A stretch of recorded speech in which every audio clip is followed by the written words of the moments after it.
Overconfidence.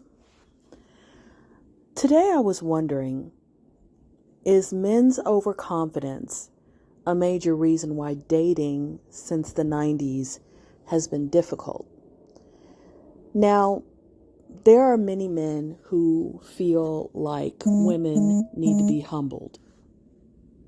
They would watch a reality show or a call-in show like Kevin Samuels, and they would see a woman call in, and to her, she expected a man making six figures who looked a certain way to be interested in her.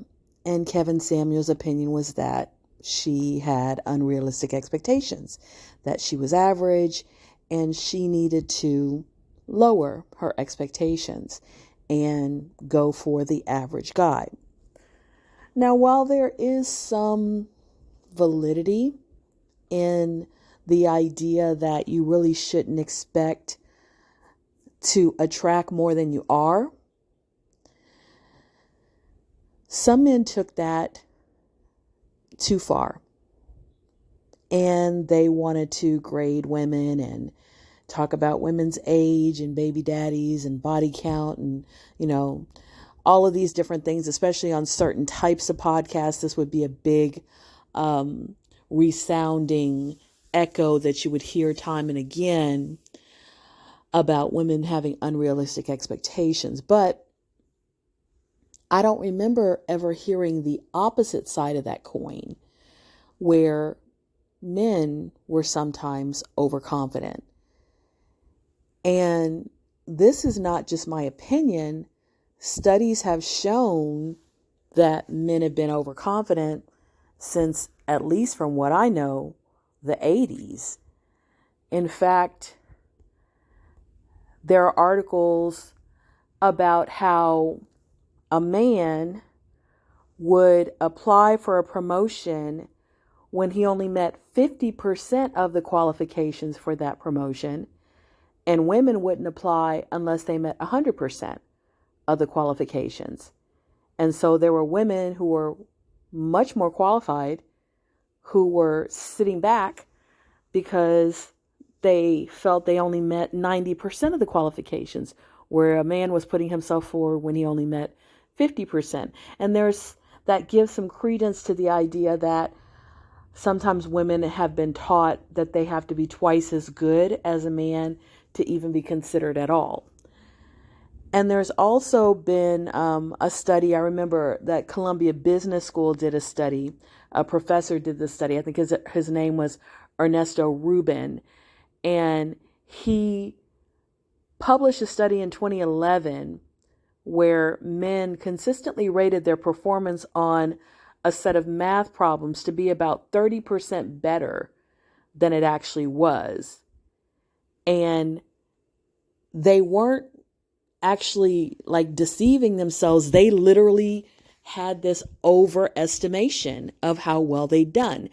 And, there could be a lot of reasons for that. Some people feel that we've set the bar for men in some areas low and praise them for doing the least. Like if you are in a grocery store, you might see a scenario where a dad is buying a pizza for two kids and somebody says, "Oh, that's a great dad. Look, he's having a pizza date with his kids."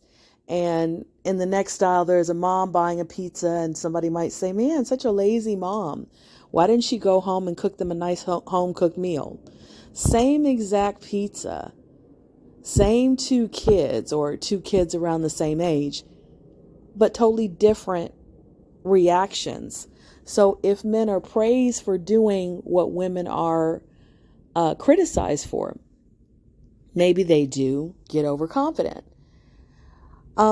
So going back to the idea of it making dating difficult, there was a comment made on one of my posts, and this guy said, "Y'all always talk about what you want and what you're not going to accept, but I'm not seeing y'all discuss what you qualify for. It's like going to the dealership and picking out all the options on a car, but not figuring out what your budget is first to see what options you can afford." Now, At first glance, his comment seems completely logical, but to take it as completely logical, you have to go with his assumption that women don't qualify for everything that they're asking for.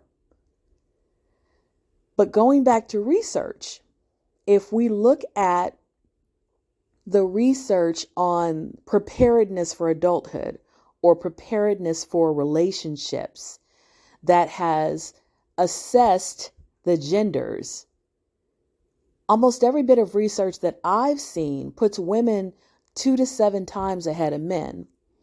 So here's some qualities of adulting according to research.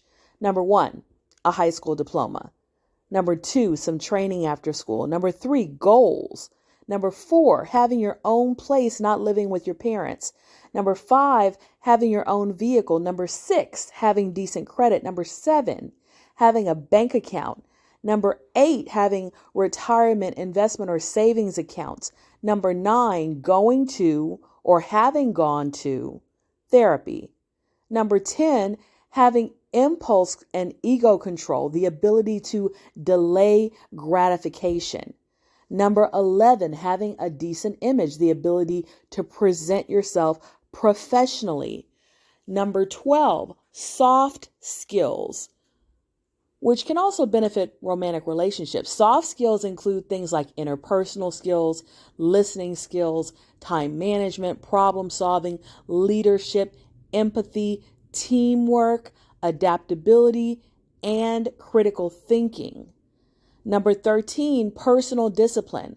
Number 14, the ability to cook, clean up after yourself, and care for kids.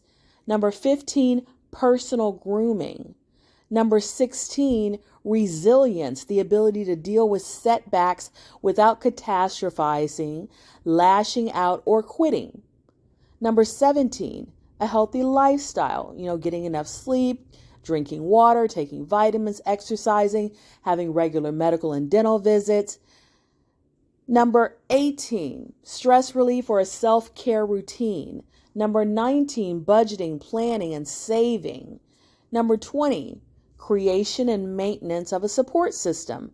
Number 21, valuing continued evolution, being enrolled in life coaching or mentoring, reading books, having some kind of personal development training. And the last one, 22, avoiding destructive habits like gambling, illegal drug use, drinking and driving, or excessive consumer